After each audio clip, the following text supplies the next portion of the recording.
Welcome into the Sources Say podcast, your go-to Kentucky basketball podcast on the KSR Podcast Network, presented by Club Blue. Purchase one of 3 Club Blue bourbons. A portion of all sales supporting NIL efforts for UK student athletes go toward those bourbons. Club Blue, Team White, Blue, and Ultra Premium bourbons are available for purchase now at Liquor Barn, online at clubbluenil.com, and in select bars and restaurants. Jack Pilgrim here with not Shawn Smith, not Spencer Smith, but Stephen Peak. You don't have a Smith last name, unfortunately, to keep it rolling. But I'm very excited to talk to you today for at least however long this is going to be. But Stephen, how are you? Doing good. Trying to hold the fort down until Shawn's available. Had a last-second meeting. He's got important things going on. He's a coach. Right, he's a big-time coach. He's moving up the ranks. He's going to Sweet 16s and doing just so many big things that Frederick Douglass said. We kind of just got to see how his schedule plays out and adjust according to him. But hey, the show must move on for us at least. So how have you been? You have some wedding planning, got some big personal life things going on. You broadcasted your engagement live on YouTube, so your personal life is now very public. So how are things going there? We are a month out now, so excited. It's coming up fast. You try to keep it small, and you're like, we're doing just this family thing, and it just keeps growing. You're like, how did we get to have 7? How did 65 people get invited? Do I even like all 65 of these people? Are we sure? No, but it's a good time to do it. We picked let's do it right after the season kicks off. Let's try to do it then. So makes everything just a little more chaotic, but it's during a bye week. That's we try to schedule it around Kentucky, not just because of KSR. You don't schedule weddings on the day of games, right? You can't do that. So we made sure to avoid that. Excited to be here today though, because you sent me the rundown, and I'm interested in what you're going to say about a few of these also. Well, on that note about the weddings, I just want to I got married twice. I don't know if you know this, but I got married twice in the same year because of COVID. We got married. Man, that's right. Married April 18th, right smack dab in the middle of COVID, where we weren't allowed to have anybody with us. You're talking about 60, 70. I'm talking 5 is what we were allowed. I had a Zoom wedding. I had 250, 300 people watching on a Zoom link for that very first one. And I walked down, Katie walked down the aisle at a public park down a sidewalk into a nice little gazebo pavilion. And it was just the sweetest little romantic moment where you're just living on love in the middle of a pandemic. And then we decided to have our public ceremony where our friends and family could finally show up. But hey, guess what? We're government restrictions where one day it's hey, you can be around 50 people, but tomorrow it might be 150, but the day after that it might be 75. So you really just had no idea. You never knew it was going to come. So we ended up having, I think 85-ish people ended up at the ceremony, which happened to be on September 11th of all days. So really just that's kind of combined tragedies there. One heck of a 2020 for us. So unfortunately, I guess fortunately, no more tragedies to worry about in BBN land, because Andrija Jelavic is on campus, Stephen. I know that was, you are our resident conspiracy theorist. You are our resident worrier. So the opportunity to have you on to talk about the relief of Andrija Jelavic finally we have physical evidence. I kind of had you in mind writing the post when he shared his message yesterday, saying welcoming himself to Lexington, where it's so you hear that he's gonna come this weekend, but we can even go back further where it's hey, he's gonna come at some point this summer, probably gonna miss the summer workouts, but it's gonna be come at some point. Yeah, we'll see it. I'll believe it when I see it, buddy. Okay. And then it's okay, he's arriving this weekend. Yeah, but we'll see when he actually gets here. Well, now we have a picture of him with Mark Pope at a Cincinnati tennis match. Yeah, that's great, but did he actually make it to Lexington? Maybe they got in a car crash. Maybe they got stuck in traffic. You never know until he's actually there. Then we get an Instagram story showing that he was at the facilities, that he was there at the locker and all those things. But it's but we haven't seen your face yet. We don't have what if it's AI? What if it's ChatGPT just falsifying documentation? No. we finally got his official introduction where guess what he said? He is here to hang banner number 9, just like sticking to the script of all Kentucky Wildcats. Your reaction to Andrija Jelavic's final arrival?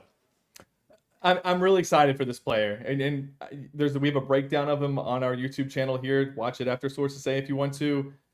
Everybody, I mean, I'm excited for what he's going to bring. Let's just pull up some highlights of what there you go. You're the producer. You do what you want. So, I mean, you can see with his length, he shot something like 30-something% from 3 last year. Is that right? Mm-hmm. Yep.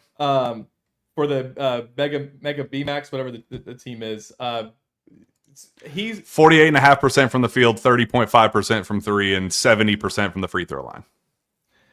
I mean, I think he's somebody that if he's averaging 10 to 12 points a game, and do you see him having a starting role? I can't really see that. It could be one of those things where he finishes some games because he's hot or he's playing well, but it's another just addition to the depth that this team has. When you go down the roster, and you and I have done this, and I do this with the football guys as we're covering the football team, we go through the roster and we're like, oh yeah, what about that guy? Oh, Andrija Jelavic. I mean, that guy can come in and be a spark plug off the bench, or could he be one of the best players on the team? I think Brandon Ramsey says that that's possible. That there's a world where Andrija Jelavic is one of the top 3 to 5 players on this team by the end of the season, and that might be a little. I don't want to get people's expectations just crazy, but I mean, I'm kind of leaning in that direction a little bit too. And the more I watch of him, the more excited I get. Yeah, I think fans need to view him just, if you're saying, what does Kentucky have in Andrija Jelavic? Just in your mind, view Andrew Carr. Like, view the role, he did have some games where he played 30 minutes. There were some games that he played 13, 15. That is the role that he was brought in to play.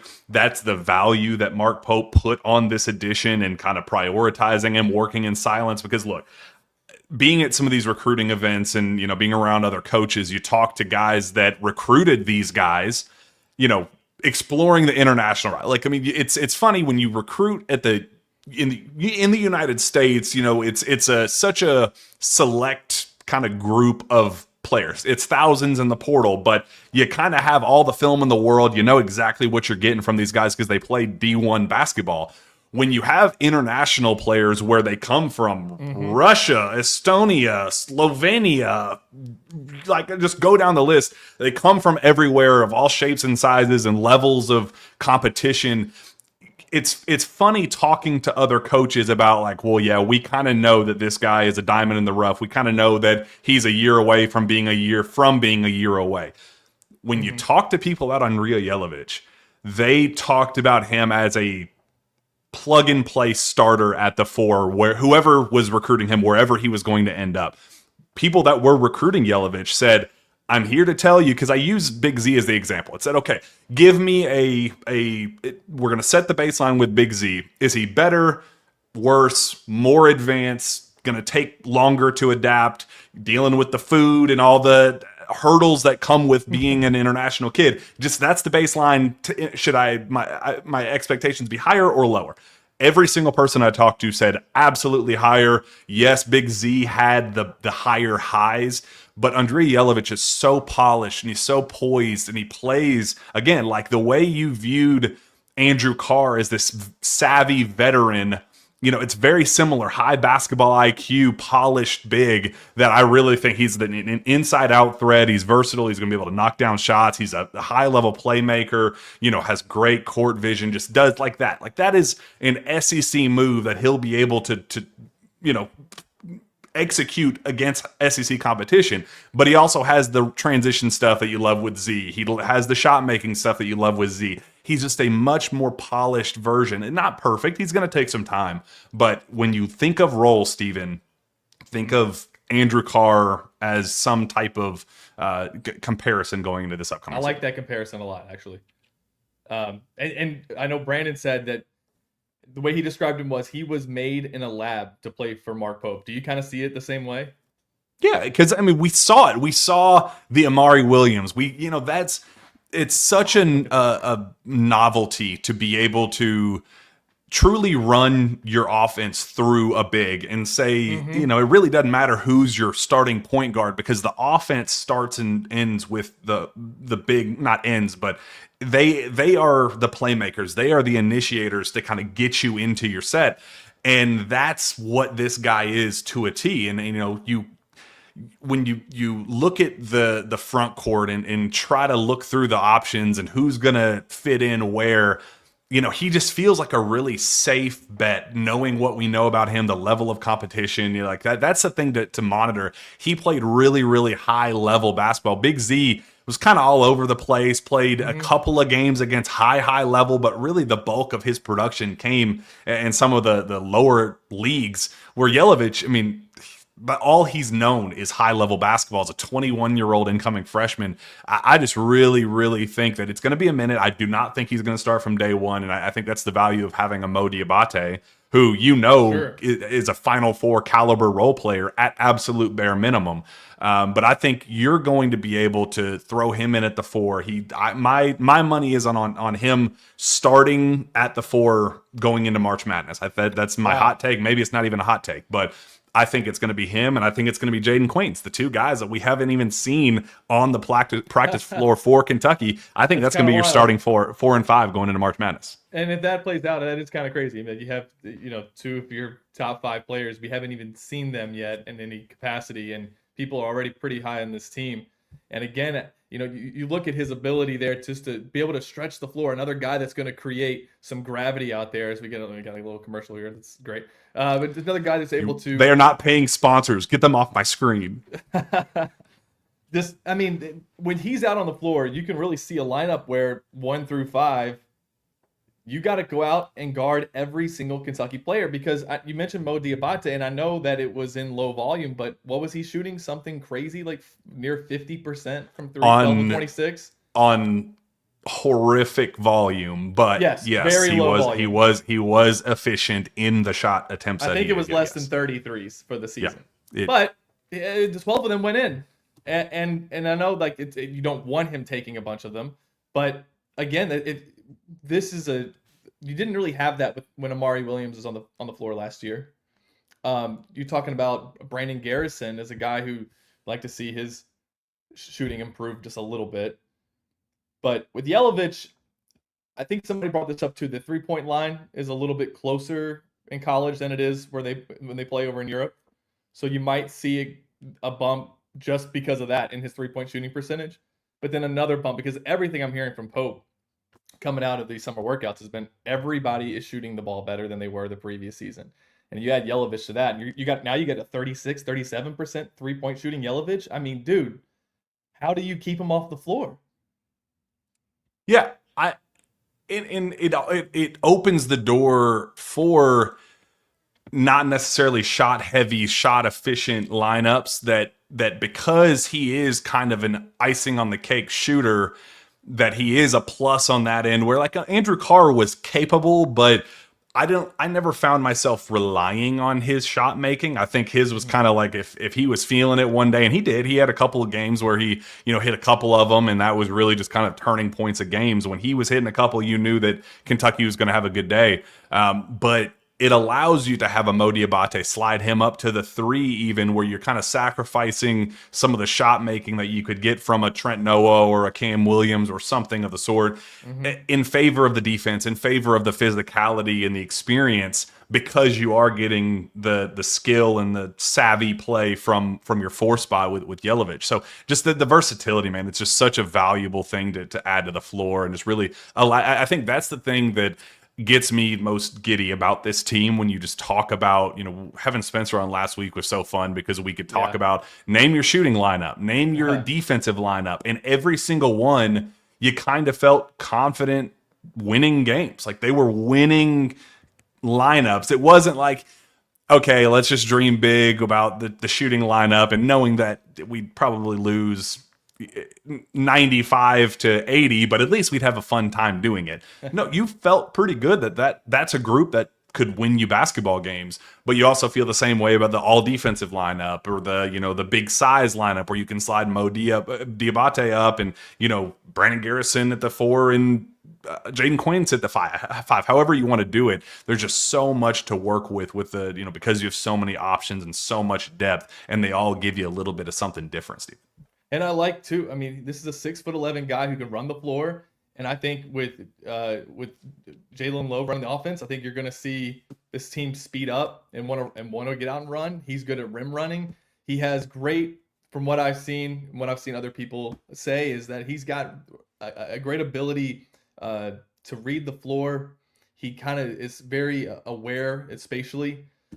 So he's got some of these things that, I mean, he is a veteran player in terms of college. He's going to be 22 when they tip off. Is that he's going to be 22, and unlike Colin Chandler, he hasn't been away from basketball for 2 years. He's been playing professional basketball. Yeah. And that's what's so funny about when we had the panic of he's so behind and he doesn't have, he's like, this is a grown man. This dude's going to be 22 years old. This isn't, Malachi Moreno missing a week in Colorado Springs where you're going, yeah, he is. I mean, yes, the competition is excellent, but he is missing some of that valuable D1 basketball practice summer competition time.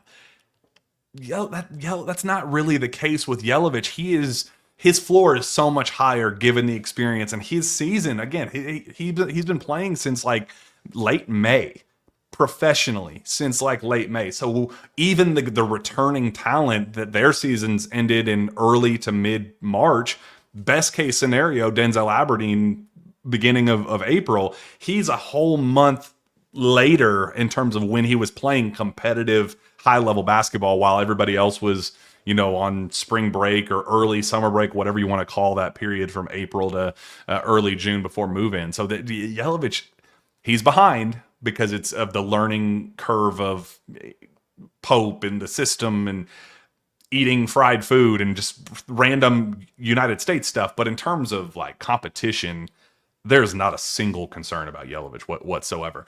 So I'm super away from the food. Keep him, like you said. What is your ideal transition period for an Andrija Jelavic, Stephen? When we're talking about food, what would be your transition period for him if you were in charge of going against the Big Z strategy, because that clearly failed miserably? You get to start from scratch. Avoid Buc-ee's. Avoid the breakfast sandwich from Buc-ee's. And go ahead. I'm an American, and I can't even process that food. Right. So I'd stay away from all and any fast food. Might want to stay he might want to bring some recipes with him. I guess I'm hoping he did have somebody send him some recipes and make his own food for a while. Do you make Croatian food? Do you just kind of stick with what you know, or do you? What is Croatian food? Like what's their? I have no goat. Vibrant mix of seafood, hearty stews, and flavorful meats. I mean, come on, it should be fine. Yeah, beef stew. I don't know. What's the water? What was the reason for Z? A lot of other people have come. Indy's chicken wings. Is that what it was? That's what I think that's what it was. Man, there were a bunch. There was a bunch of weird Indy's stuff. Is good. Indy's is good because I would recommend that to people. So not to do that. Sean is here. He's. Do we want to three-way this? Yeah, we can do maybe that. for the transition time. So because we want to get Sean's take on Jelavic, but I also want to get your take on Jaden Quaintance and a bunch of fun stuff. You just adjust on the fly, produce on the fly. I'll get Sean in here. Sean, what's up, buddy? Yeah, I think I can see your eyes. Now I can't see you at all. Try to flip these around. There we go. So we got. There we go. We're somewhere. How are you guys?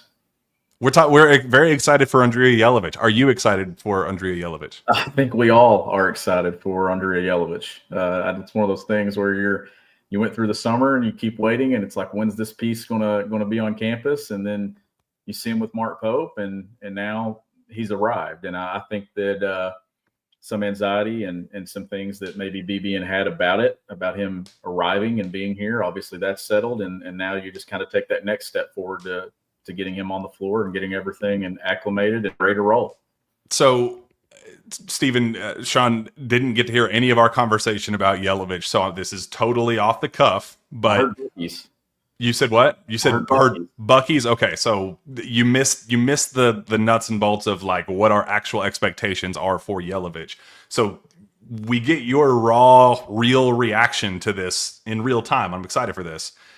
What do you expect from Andrija Jelavic this season, initially and by year's end?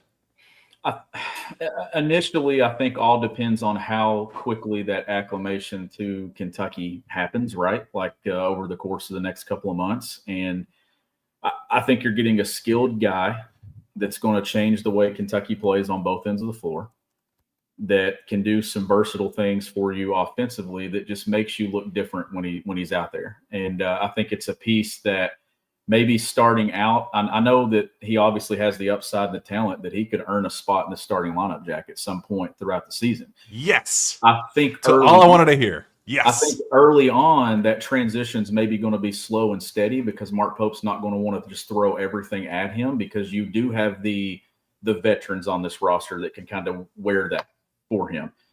But this is a guy that, as he gets comfortable with his skill set, can do some things at that spot that I think will change Kentucky and the way that they play. By February, you could look up and say, okay, that guy is one of the best 5 players on the floor for the Cats. He's got to be out there.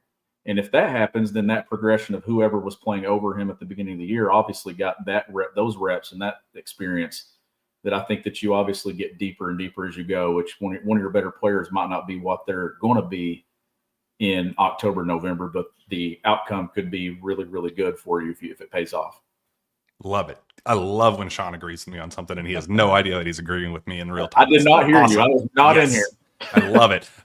So there are some questions in the chat and just in general, look at Twitter, KS board everywhere, about his eligibility and just kind of how that process works. So it was my understanding in real time that Kentucky was unbelievably optimistic about the visa stuff. That there was a brief worry about that, just given the kind of current climate, but it got fixed rather quickly. I think probably more quickly than the public even realized. What you read in the news, I think that it got solved behind the scenes a lot more quickly. No concern with that. In terms of the professional eligibility, worry you have about him coming from, a pro league, playing overseas, that has been like the most confident thing that you've heard from Kentucky side from the beginning. Like I don't know if the NCAA has come out officially and said Andrija Jelavic is cleared, but there has been mutual contact and confirmation on both sides that, hey, his case is a cut and dry, easy, no hiccups. And you didn't get that sense with Big Z. Big Z, they knew that there was kind of a mountain to climb with him when they even got him over here. Getting him over here was a hassle. And then once he got over here, NCAA check in on certain things. That one was complicated, and Kentucky knew it was complicated. This one, the only hang up and hold up was the academic side of things, and saying, well, his just the school lets out so late, and they didn't get the transcripts till early July to mid July, and then it kind of became well, shoot, we leave August 7th, so when do we bring them over? It was just a logistics thing, if you're now worried about the eligibility side because he's actually here, have no concern. I have no worry whatsoever about Jelavic being eligible. And just when you have so many kids that come from his program, that, coming from his league, playing college basketball, it's just not really, it's kind of the Enes Kantors of the world. Just that's a thing of the past. That's not something that we have to worry about necessarily anymore. So don't have Enes Kantor PTSD. Don't have Big Z PTSD. He's good. No concerns about his eligibility whatsoever. Let's transition into the other kind of bigger piece of news, I'd say, is Jaden Quaintance, seeing with our own two eyes for the very first time where he is with the rehab process. We got to see the video of him jumping and jogging for the first time. His trainers and strength staff at UK posting some videos of him. His dad posting some videos on Instagram kind of showing where he is in the process. Folks, he looks pretty good.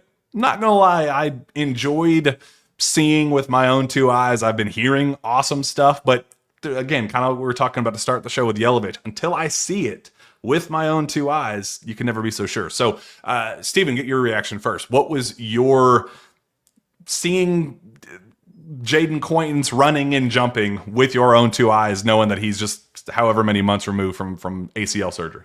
That is wild to me. I think if you look up the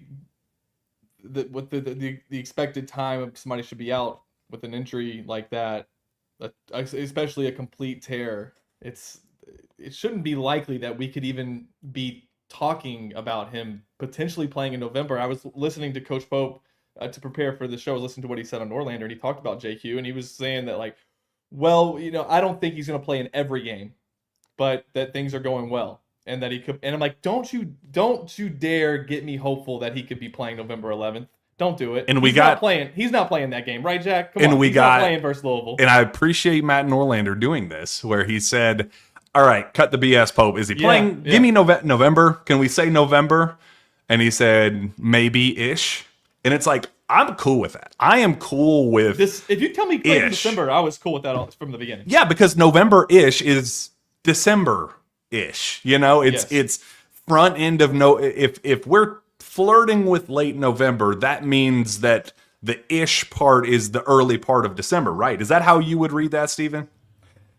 I would say if he's saying November-ish, then I'm looking at that North Carolina game, December 2nd. They come back. Is it the first time they're coming to Rupp since 2011? Is that right? Ooh. And man, to have them ready for that game, that's like football season is officially over. Everybody's attention. I know they have the playoffs and everything, but Tuesday, December 2nd, eyes are going to be in Lexington, Kentucky, in Rupp Arena, because Kentucky is playing North Carolina. That would be a game that would be awesome to have him back for. I don't want to let myself believe he could come back for November 11th and be ready to play Louisville. I would love to be pleasantly surprised, but yeah, I think November-ish sounds like probably going to miss those first two big games, Louisville, Michigan State, but maybe by North Carolina, we got JQ back, and that to me is a win. I was thinking like that we'd be lucky to have him back by February. When you look at a normal timeline for the recovery from this type of injury, are you guys not as shocked about this as I am? No, because talking to people around Jayden and Jayden himself throughout this process, they've been so optimistic about it, almost to the point where it's like, I mean, they can't really believe this, right? Because it did, just like we have seen it with our own two eyes with Zakai Ziegler, same exact injury, same exact surgery timeline, and he played early November to start the regular season. Yeah. But the issue with him is he's 4'2", 126 pounds, not a top 5 draft pick, national defensive player of the year candidate. Like, there's a big difference between their physical builds, and even with Zakai, it was just a slow, at like the most extreme minutes restriction possible to get him to that point. So, Shawn, on my side of things, I have heard that Jayden himself personally wants to play for the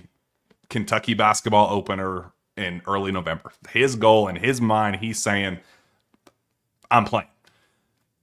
You have other folks associated with Kentucky. You have other folks associated with Jayden saying, let's not be too ridiculous about this. Like, we love the optimism. We love that you feel ready. You're confident enough to get out there, but let's hold our horses and let's see how this process plays out. But the absolute backstop I've heard, Shawn, on Jayden Quaintance when he's playing is the start of SEC play in 1st of January. So if that's our window, if we're talking Jayden wants to play November, other folks associated with Jayden are saying start of SEC play, and everybody else is kind of in the middle of, like Pope. I would say Pope is firmly the loudest voice in that middle ground of saying, let's just see what happens. I don't want you to commit to playing every single game when you may not be ready for that, but you're here to play. We're not going to just hold you out for the sake of holding you out. And if you were going to ask for my honest opinion, I'd say that early December time slot is a perfectly reasonable expectation for Jayden Quaintance, Shawn. I think so too. I mean, you're still talking about coming back from an injury. You're also still talking about when are you ready to be on the floor and doing things at the rate that you want to do at his body, at his size, at his position. So I'm not going to. I think the best thing that we all could do is to not put like an unrealistic timeline on when he should be back. And I think then this is where, Jelavic is important. This is where BG is important. Everybody, that depth that we talk about with Kentucky having, that is the important part of this, because you don't want to have to rush somebody back, because like we were saying about Jelavic just a moment ago about the long-term possibility of him being one of Kentucky's better guys, we know Jaden Quaintance, the moment that he's ready to go, will be one of Kentucky's better options at that position on the floor. So you're talking about another guy that you want to take, you want to have some patience with, but the patience is different, right?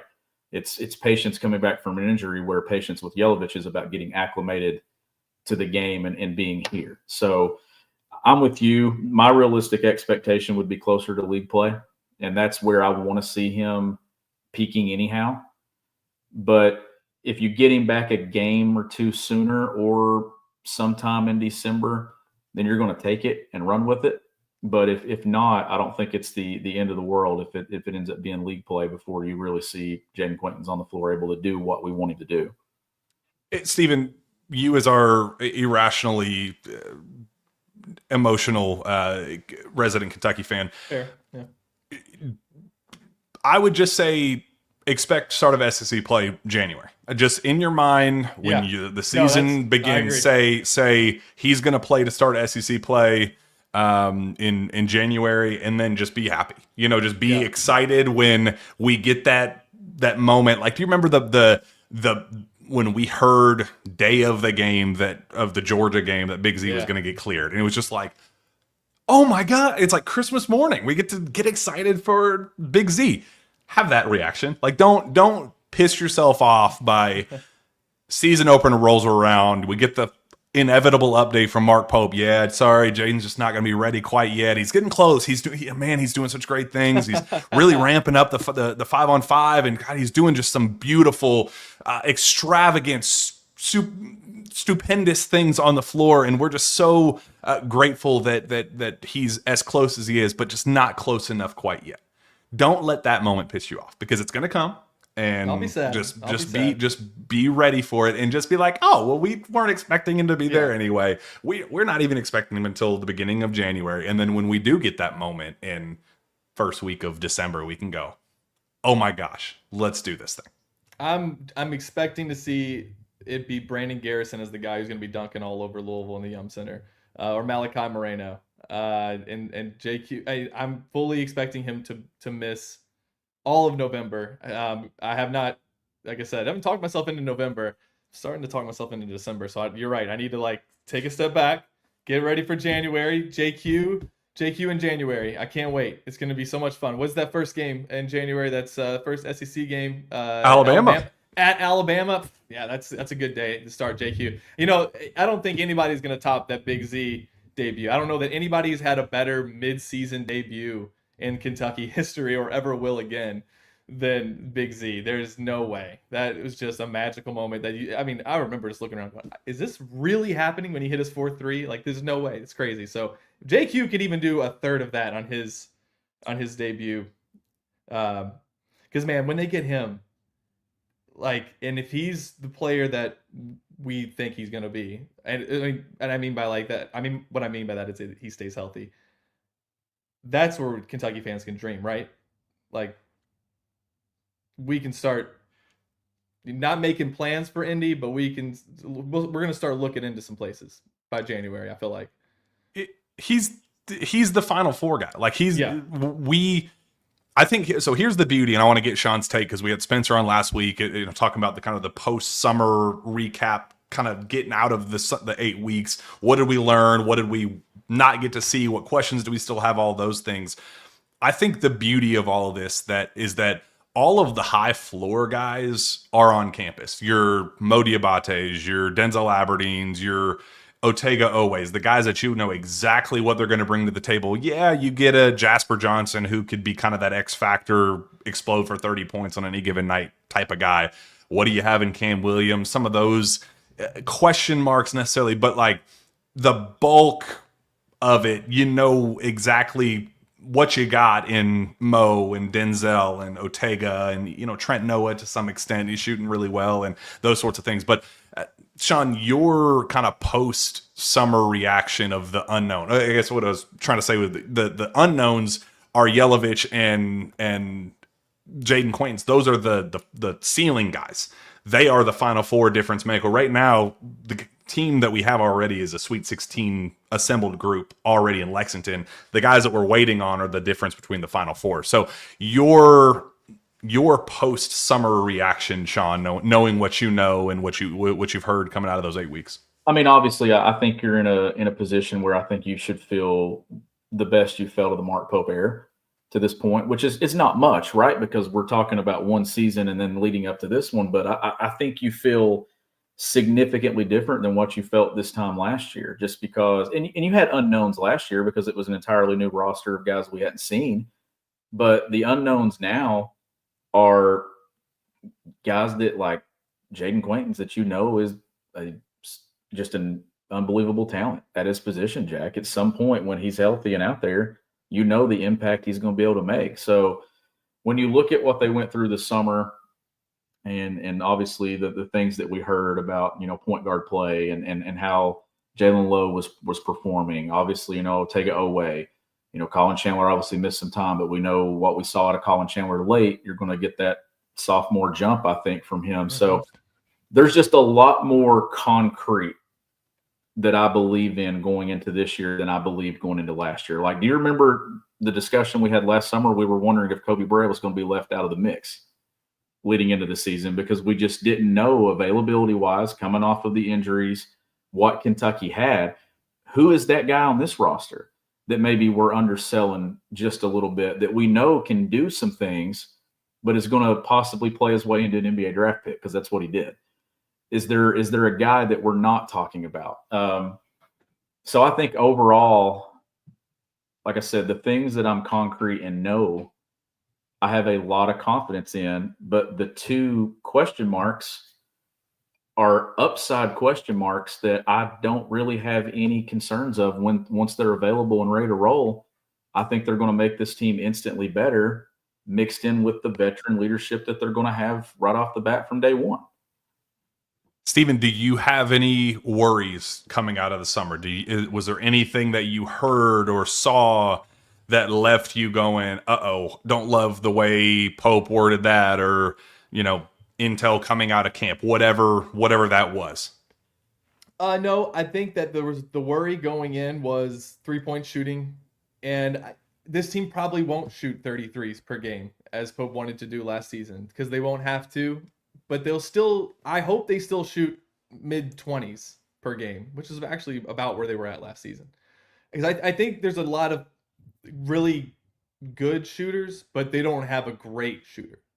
But then you hear Pope say things like, what did he say about Jalen Lowe? About what that he was the best shooter on the team. 42.5% from three. In live 5-on-5. That he was 27% last season, shooting the worst shots in college basketball. My other hot take, if we're going to throw these out right now, if Jelavic is starting going into March Madness, is my first one. If Jalen Lowe is as advertised as a shooter per Mark Pope coming out of the summer, we will not get a second year of Jalen Lowe. Pencil him in as a legitimate first round pick, and let's celebrate what that looks like, what that journey looks like. He is going back to Shawn's point about the Kobe Bryant who emerges as if Jalen Lowe gets his shot figured out among all the other things, because like I've heard the intel coming out of those summer practices was like he was in just such unbelievable control and understanding pace and tempo and pushing the ball ahead, getting those paint touches, and just kind of letting the pure ability shine through, and then just the high basketball IQ, and then let everything else take care of itself. Kind of trust that his shot the level of difficulty is going to go down and the efficiency is going to go up. And if I'm still the same player everywhere else, then that's a really, really good player. Saying that he has emerged as like a, don't piss me off leader and kind of some of those things as well. If Jalen Lowe is as good as advertised and he's leading the team in 3-point shooting going into the fall, enjoy him for the 8 months that we're going to have him. Do you think is there any issue at all with how we divvy up playing time? Because we've gone through this roster, all 14 guys are just ball players, and somebody is not going to get the amount of minutes that maybe they would want unless there's injuries, and we don't want injuries. So is that a concern that you might have guys who feel like I'm not getting as much run as I should? How do you get everybody to buy in to be a part of a Final Four national championship team when it might mean taking a lesser role than maybe you thought you were going to get? Kind of the platoon system's problem, right? I saw there's a fan that kind of said something almost identical to that. Yeah, blurry. Pope managing this roster will be a test, to be honest. And Shawn, I want to get your take on this as well. I think I am not concerned about the talent. I'm not concerned about the pieces and the versatility and the abilities of all 14 playable guys. But yes, I think how Pope will sit and watch the product and go, okay, I like this, but I don't love this. And he looks down and he sees 8 more playable guys. How does he look at that on the bench and go, ooh, who do I pick from of that group? I think that's going to be a really big challenge where there's almost a luxury in the, inconvenience of the injury situation that Kentucky was in to close out last year, because you got what you got and you figure it out. There was no who's in, who's out. It was this is all we got. Now, not only is the depth that we had last year, which was good going into the year, and it got tested obviously to its limits, but now we kind of went above and beyond to fix that. Shawn, what is the answer to that kind of $1 million question? Well, and that's a question that it's only a problem when you're good. Yeah. Right. Yeah. It's not a problem if you're not good. And to me, like, you're not really thinking it as much when you're a coach, because you're like, we're not really that good. But when you got a good team, I think it can be something and a hurdle that you have to clear, especially when you've got a roster that has 9, 10 guys, maybe stretching 11, that you feel like can contribute and help. Last year, I don't think it was something that Pope had to navigate much, because the injuries never allowed him to have to, because it just always ended up being this guy's out, that guy's out. The next thing you know, you're down 2 guys, and guy 10 and 11's now playing significant minutes, and one of them starting in SEC games. So that's one of the things like that he didn't really have to do. He's going to have to do it this time around. And the difference in this, Jack, is Cal found ways when he had to, like the platoon thing. Going back to it, I know a lot of people had mixed reviews on it, like whether they thought it made Kentucky better or whether they thought it made them worse. But I thought the problem with that year, and I don't want to get too deep into it, was that it wasn't consistent from beginning to end. When it got down to the end, he started trying to go and playing guys more minutes, and he didn't really stay true to what it actually was for the regular season. So whatever you're going to do, you got to stick to it, in my opinion, once you get so far in, while still adapting what you can to it. So I think you're going to see a coaching staff that's going to be intentional with their data analysis. They're going to be intentional with lineup combinations and how that data reflects it. When you use analytics, Jack, it does not lie to you. And if it comes down to it, and this 5 guys play the best analytically, I think Mark Pope will lean on the numbers when it matches the eye test as well. And that's how you kind of navigate it, to me, when you get, and that's why data-driven analysis is so important in the game of basketball. And you have a coaching staff in place that lives and breathes that side of the game, that I think that's what's going to make it so much easier. Is it's going to say, all right, you may think you should play 22 minutes, but these numbers tell me you should play 12. While this guy's been playing 15, These numbers tell me he should be playing 27. That's where you look at this. And then what happens is you get the competition in practice. It's like, oh, what is my role? Trent Noah is the one we've been talking about all summer. What is his role of carving out one to get on the floor and be impactful for Kentucky? It may be one or two things. Me, knock down open shots, and is he scrappy and able to get a couple of offensive rebounds and not be a liability defensively? If you knock down shots for this team this year from the perimeter, you play big minutes at any position. I think that's the automatic get on the floor and play a lot of minutes. Ooh, all right. I'm going to challenge both of you guys. I'm going to read off so Mark Pope talked to Matt Norlander. We touched on it a little bit, but for 70 minutes, thank you, Matt. Thank you for Mark Pope, because you have gotten us through the worst part of the summer, the dog days of summer, ahead of football, after summer workouts and summer practice. There's that week of absolute hell for people that are in charge of content like myself, trying to put things on the website. So thank you, because I think we got 15 posts out of those 70 minutes on KSR. So that's crazy. You did my job for me, and I'm so eternally grateful for that. But I'm going to read as many of the headlines as I can find in real time, because they're all kind of big takey things about each individual guy. And you take one of them and kind of agree with it, disagree with it. You know, like one of them, Braden Hawthorne, is Tayshaun Prince 2.0. He just might have the goods, man. I'm going to read several of them. You guys each claim one to dig deeper into. So, all right. Braden Hawthorne, Tayshaun Prince 2.0. Colin Chandler's work ethic shining in summer practice. He can't breathe if there's not something on the line. Jalen Lowe prepares for massive jump at Kentucky. He's been special for us, leading the team in three-point shooting. Brandon Garrison led Kentucky in assist to turnover ratio during summer practices. Then we have, going back, we have Mark Pope talking about why he chose number 41. I thought that was a very cool story, very biblical, very, digging into his faith a little bit. Mark Pope believes Otega Oweh can be the top defensive player in the country. Mark Pope praised the defense of Cam Williams, who was getting shots up with Steph Curry. That's a pretty fun headline there.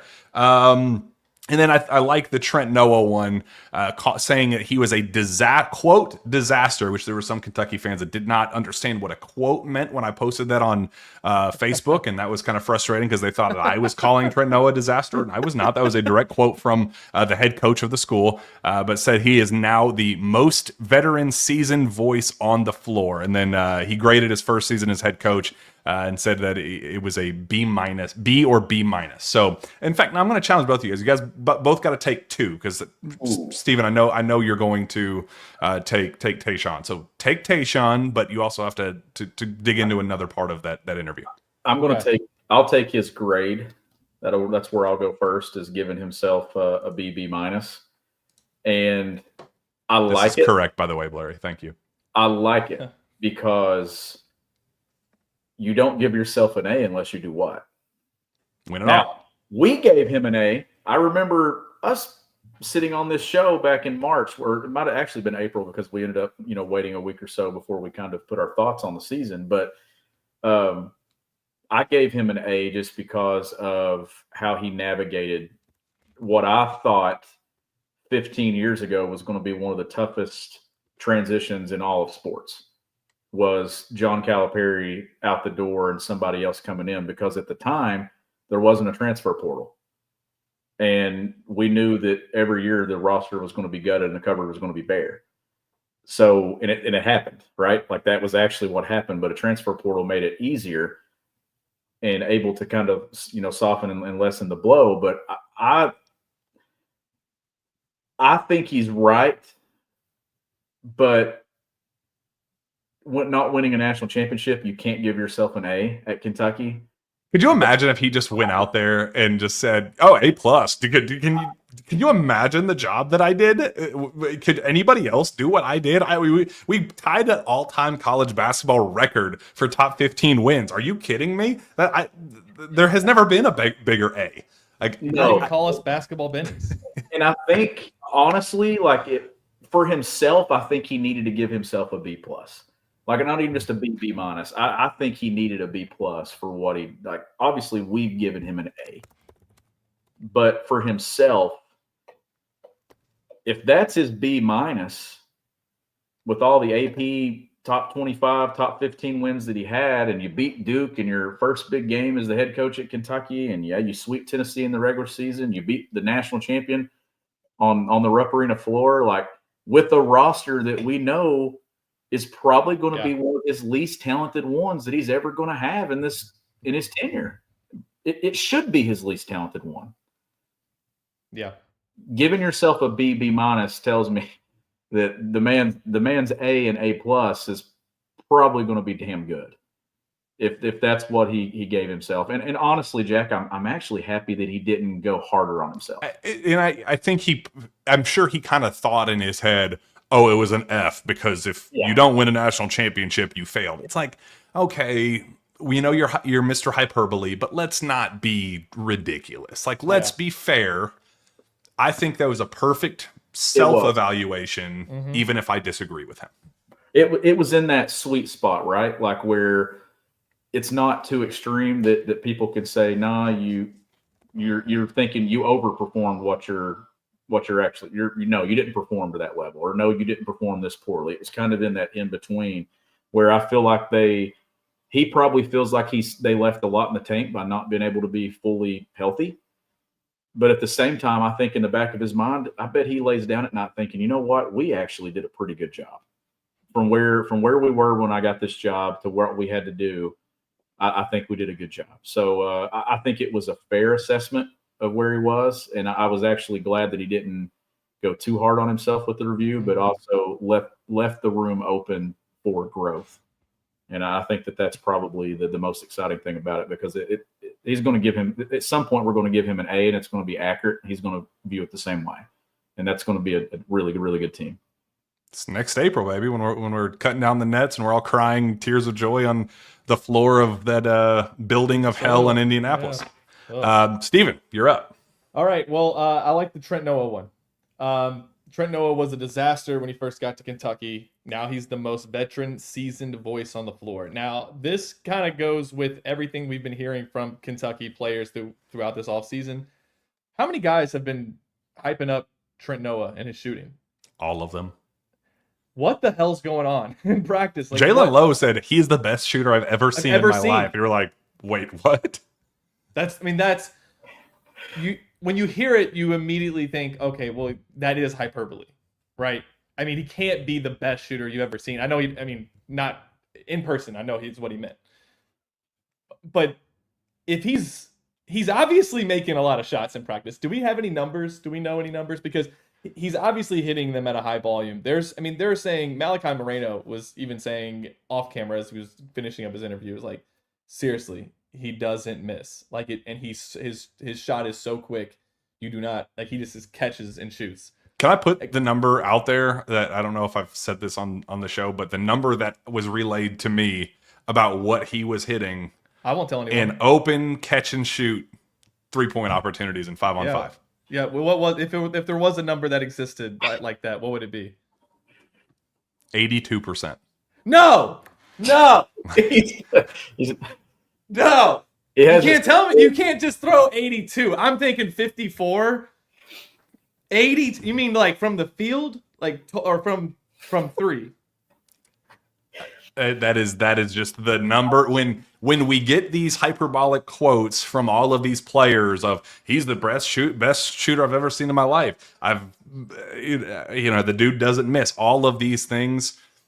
That is the number that they are using behind the scenes.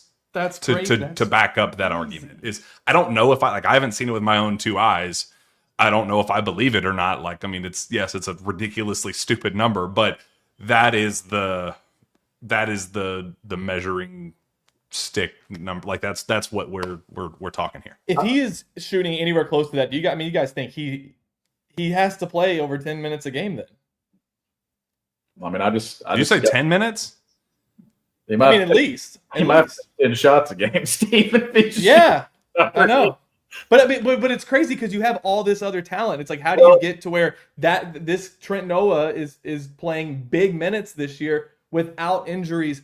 I mean, he was good last year. He was good. He impressed me a lot. I did not think that he was going to be ready to step in, and he did. But that would be crazy to see him playing Well, that much. that goes back to what I was saying a moment ago, that if you're going to knock down shots at an insane clip for this team, you're going to find a way to get on the floor. Now, 82%, we don't expect. Now, I will say this. He was a 43% three-point shooter his senior year at Harlan County, and that was a lot with the ball in his hands. So more of a catch and shoot guy, where your form and your pick, you're not worried about your pickup. Like, your pickup game's clean, right? Like, are you able, like when you're talking about being a shooter off the bounce, how clean is your pickup? Your pickup into your release. A catch and shoot guy, if that's what he ends up carving a rollout as, Jack, I mean, is it unrealistic to say he's an upper 40%, 50% three-point shooter in catch and shoot looks? And then you mix in the off the bounce and maybe you settle in a little lower, but for just catch and shoot, I don't think it's out of the question that he could shoot 50% in those opportunities. Yeah, I don't think we're not getting ridiculous in terms of actual live game action, what we should be. But there is an argument to be made that he is, and I think Cam Williams is going to be in the conversation as well. I think he's a really, really high level shooter, but that Trent Noah is going to step into that Kobe Brea extent, not an exact carbon copy, but stepping into that again. This show's about hyperbole. If we're talking about Braden Hawthorne being Tayshaun Prince 2.0, like, we got to just be hyperbolic. But in terms of role, in terms of, hey, we need a shot, go get us one, I would not be stunned if Trent Noah is the guy that, when we're talking about Pope looking down his bench and going, who's going to be the guy that we can trust to step up, that he leans on Trent, because he's doing all the other stuff as well, and we know he can shoot. So Pope said year 2, players take a huge jump in his system. So if Trent Noah, who was, I thought, pretty good as a freshman, if he takes a huge jump and he's one of the veterans on this team, do you buy that, Sean? Do you buy it? Take who? Like stepping into a Kobe Brea-ish role, is that reasonable to expect? Again, he's not going to shoot historic three-point numbers in the SEC, but in terms of being the guy that Pope kind of leans on to make shots, I think he could. I think he could be. Like, obviously, I mean, comparing anyone to Kobe Brea, I mean, it's easy to do, right, from season to season. But there you go. Good job, Matt. But I think, realistically, I think that he's got a chance to carve out a role and play some minutes, especially early. Like, if there's no, JQ and obviously whatever happens between now and stuff, like, yeah, it's a different position, but minutes will have to be kind of distributed out differently at different points. So, like, does he get a little bit of extra run early with a chance to show, like, hey, I can knock down 2 or 3 threes here early against Louisville that makes a difference in winning. I can go to the Champions Classic and play 13, 14 minutes and grab 4 rebounds and knock down a couple of open shots. Then it becomes, what is your role long-term with this team? People are going to establish roles early. Those roles will blend and kind of develop and kind of transform as the season goes along. But there will be those guys, Jack, that on this team, whatever role you have in game 1 will be the role in game 40.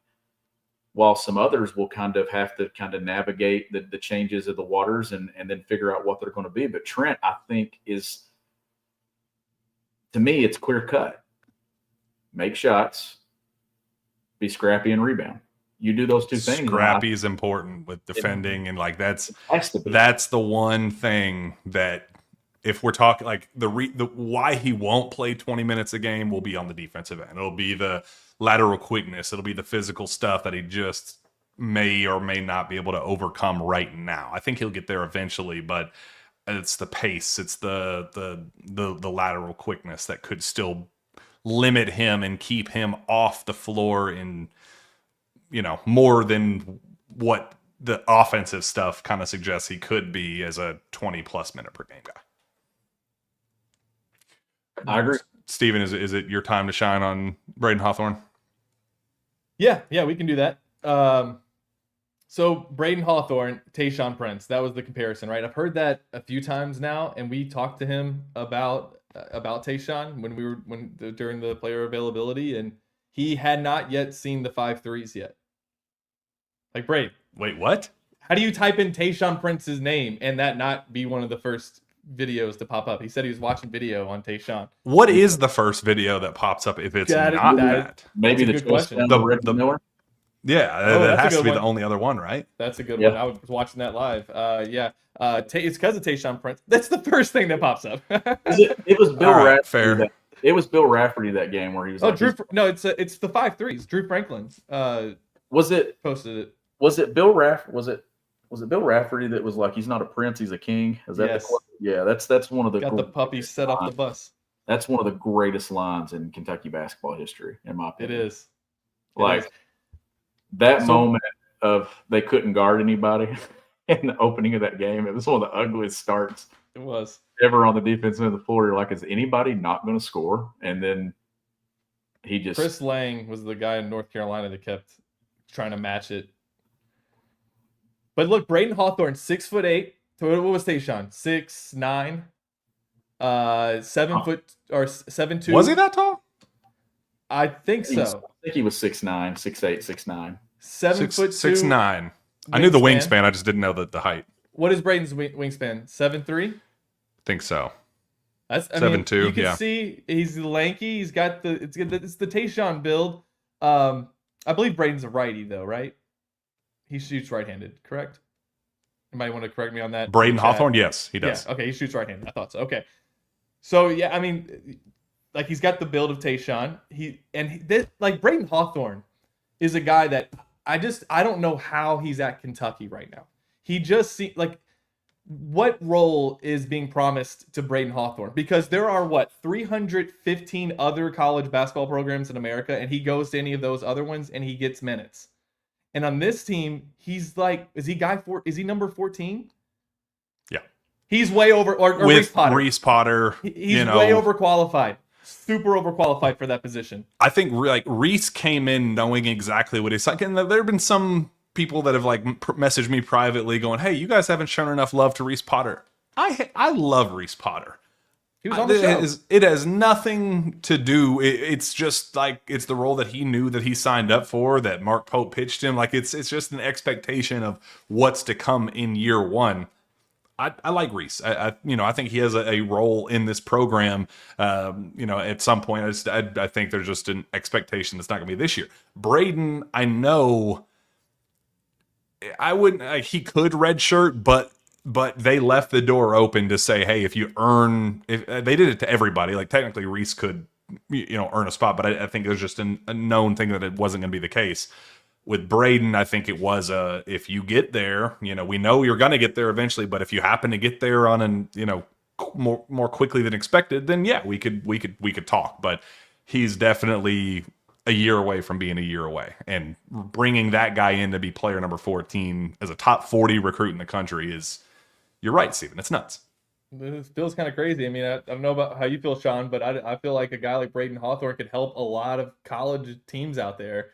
And it's just kind of crazy that they were able to pull him into this too. And because knowing the system is going to help. It's not the same thing as going and playing in another school somewhere else, getting some minutes, and then transferring to Kentucky. He's now going to know the system, and he's going to be able to take that year or two jump that Pope talks about. That was one of our most popular episodes of the offseason, when you go back and look, was that commitment episode.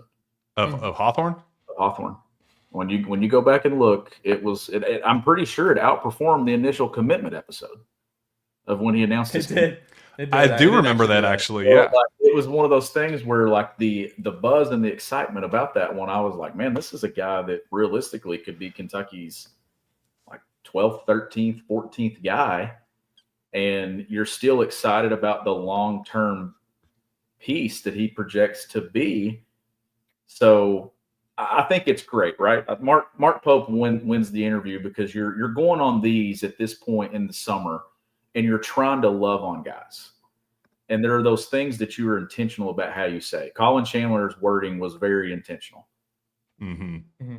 And this was intentional too, because it's one of those guys that you're thinking, okay, don't get lost in the shuffle of what you are in August of 2025. Mm-hmm. I'm thinking about what you can be in August of 2026 or February of 2027. Like you have to be intentional about how you speak about these guys.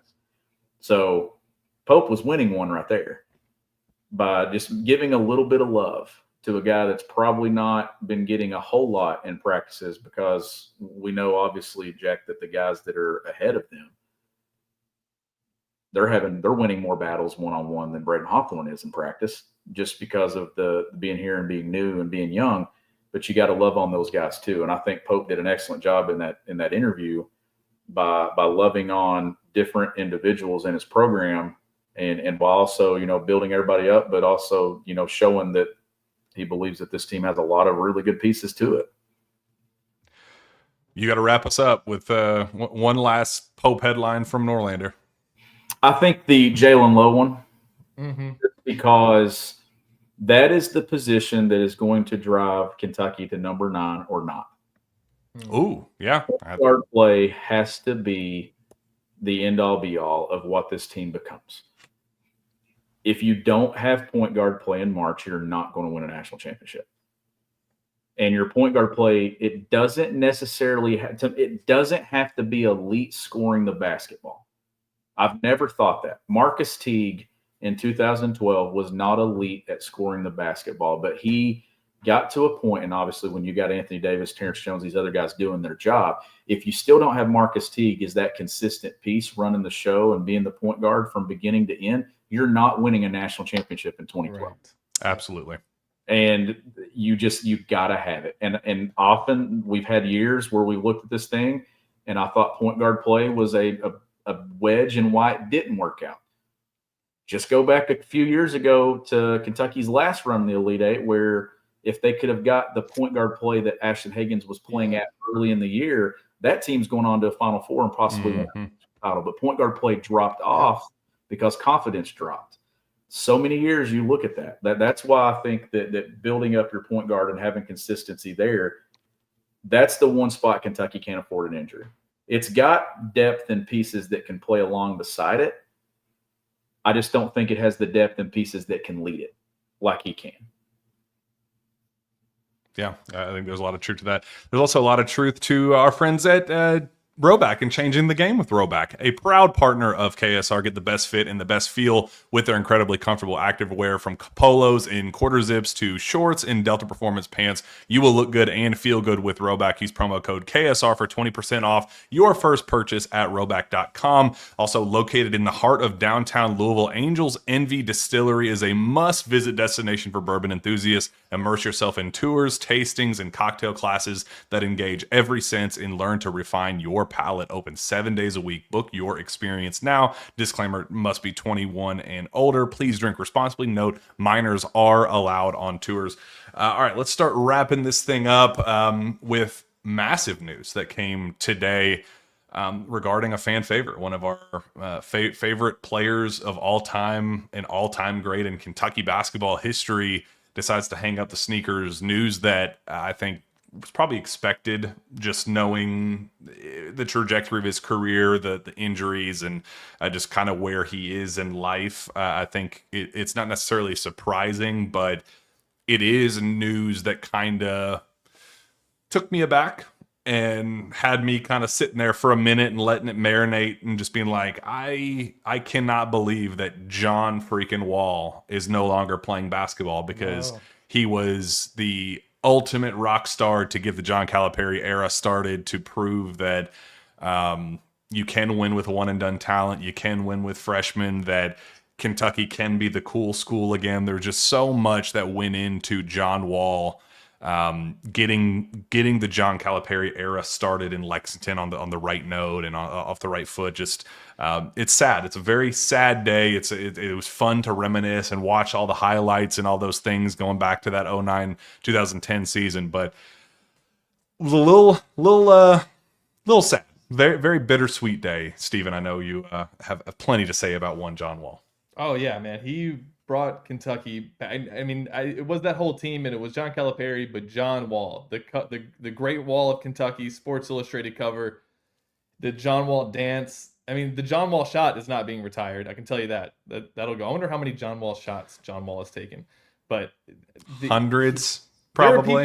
There were people in college who were doing John Wall shots at Murray State who weren't from Kentucky who didn't know why the John, like, no, it's because and then they, okay, so like his name is just everywhere. The songs, he had like 4 or 5 John Wall songs. None like Troop 41 though. Yeah, no, that's the one that took off, right? But he was just so big into where Kentucky basketball was prior to John Wall. There was an interview he did with CBS before their game versus, I think, Wake Forest in the second round of the tournament. And he said, we brought the swagger back to the team. They did. John Wall did. Eric Bledsoe helped, and DeMarcus Cousins. Cousins might be a bigger fan favorite than John Wall even, but John Wall brought the swagger back to Kentucky. He made it cool to be a Kentucky fan again. And I'm not hating on the guys who were before him in those couple of years, but it just, who was talking about Kentucky basketball, when Michael Porter was running point? I mean, with all due respect, I love my guy. Me, Michael Porter. all expletives in my bedroom. We were, but nationally, John Wall made Kentucky cool. There are how many fans across the country that bleed blue now because of John Wall. So like it's sad. I didn't hear him say this, but I can only assume that part of his retirement, the reason for it, is so he can join La Familia next season. So I'm looking forward to seeing him play. Can we get John Wall in La Familia? It has to happen now. They tried. I think they were close, and I think it kind of came down to a money thing that I think now that he's officially retired and a year removed from it, I wonder if those conversations really ramp up and be like, all right, you gotta have your going away party in Lexington. Like, it's only right. It only makes sense. Shawn, I think all of the on-court stuff is obvious. I think that John Wall, we know, what he was as a 5-time All-Star. We know all the accolades, SEC Player of the Year, National Player of the Year, and a couple of the services. Like, we get it. We know what he brought to the table. I think 2 of the coolest things that happened for him and kind of in his legacy for me personally as a Kentucky fan, one, he deals with all the injuries. He ruptures his Achilles, he gets an infection, and it basically takes him out for 2 full years of his NBA career, right in the heart of his prime, right after he signs his lucrative extension, Supermax. Like, it was just the worst possible time for him to have a, just devastating run of injuries. And then during that rehab, he loses his mom. And then a year after that, he loses his grandmother. And last year, 2024, that March, he does a podcast, and he says, and might be graphic and just kind of a warning to listeners, but he said that he put a gun to his head twice and thought about ending his life.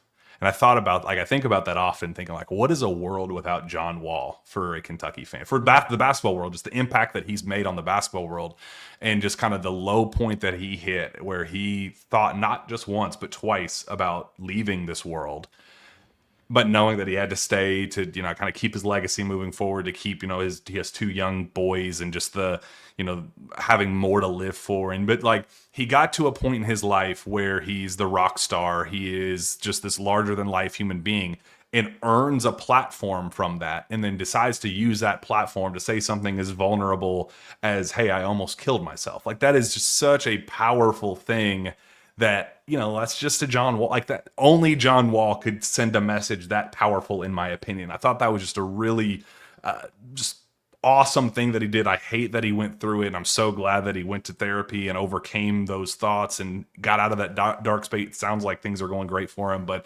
that part just really stuck with me and was just unbelievably heavy. Few short months after that, part 2 of his post-Kentucky career legacy that I think adds just to a whole different level to him.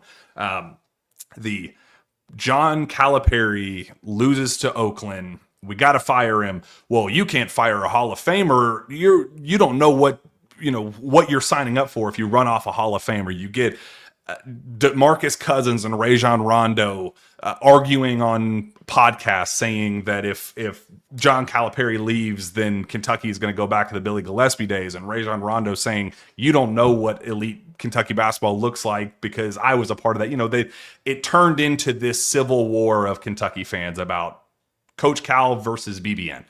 And in that time, John Wall decides, as one of the leading voices, maybe the most powerful voice that could have a take about this, say, I will always be BBN through and through. I will always remember Kentucky across my chest, not John Calipari across my chest.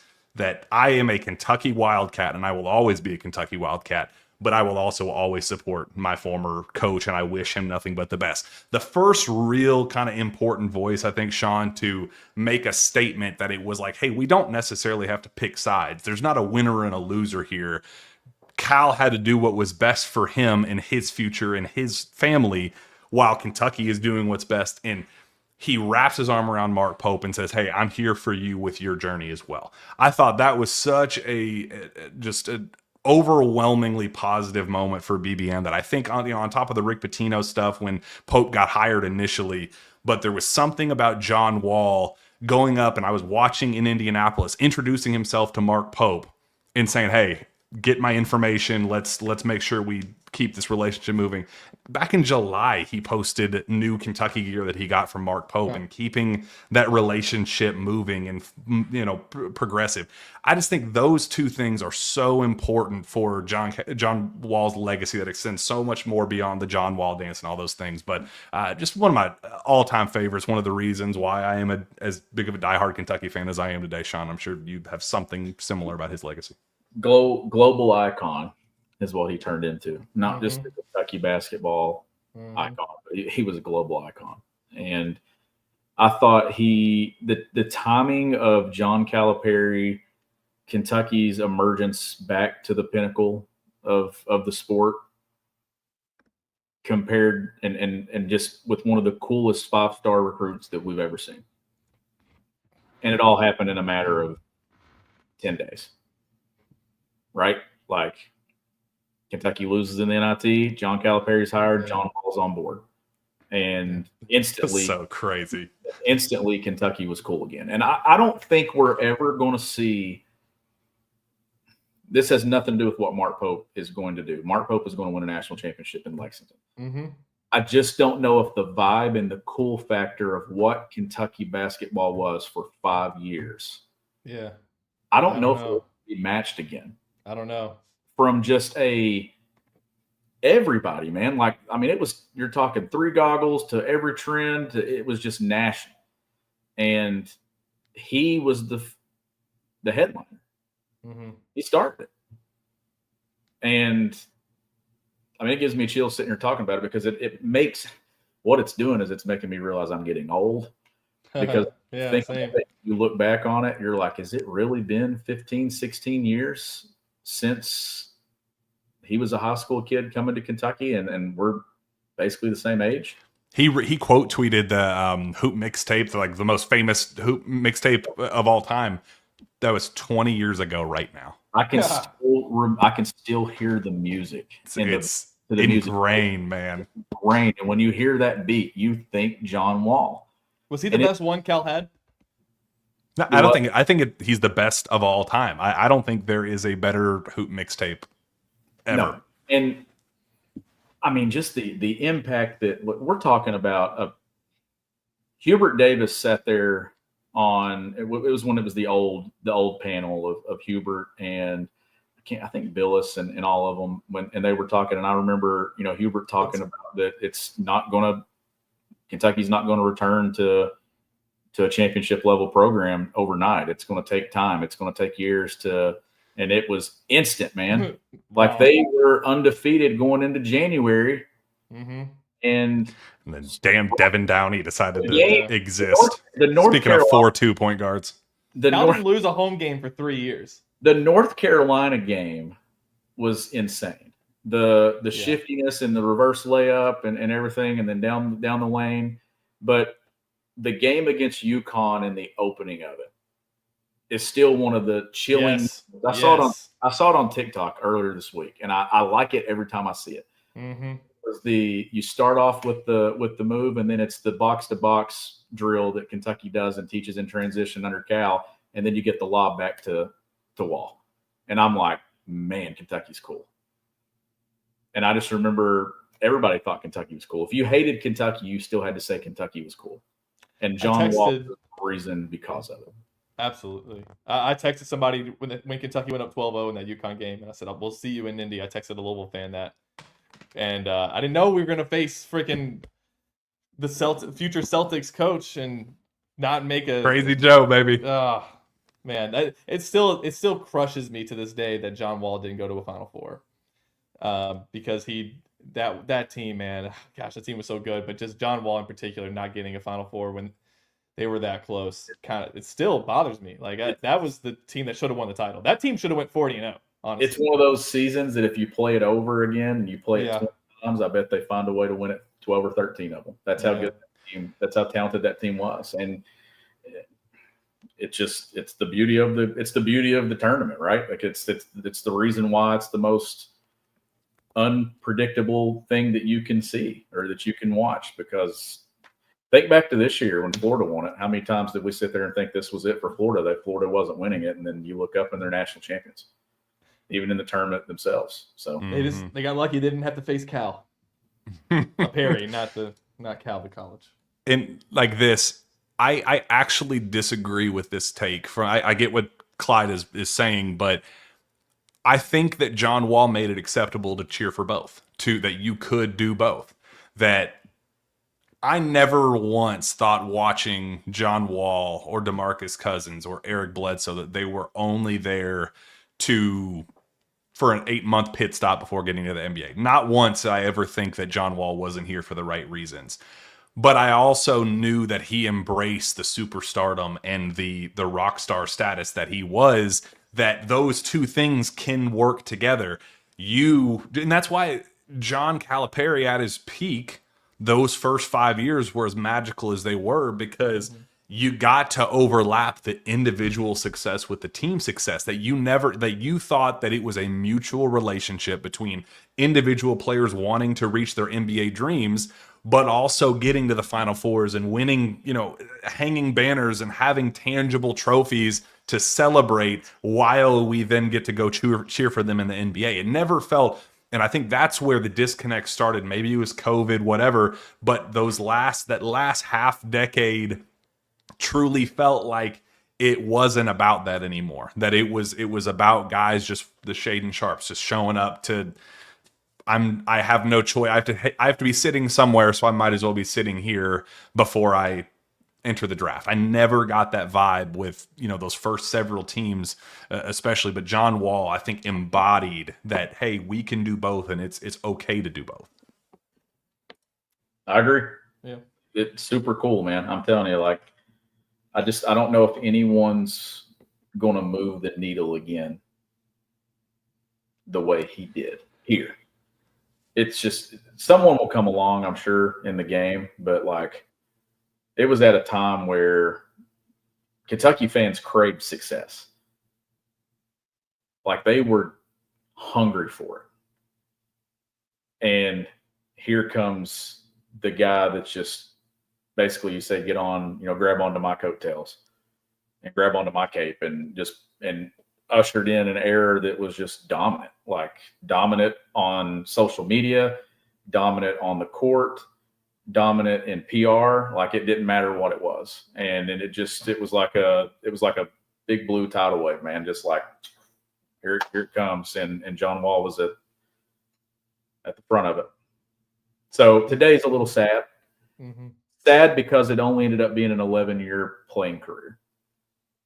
Should have been so much longer. It should have been a lot more success, because I don't think he ever got to really live up to what I thought his potential obviously was because of injuries and other things. But you're still talking about a guy that was a number 1 draft pick that I still think to this day, every time you hear him speak, I think is one of the most, even with his success that he's had, his popularity, a humble guy that even in all of it. Like I love when he comes back because he's been over there and he cheers his tail off when he's at games, whether it's at Madison Square Garden or it's at Rupp Arena. Like you get you get the best of John Wall.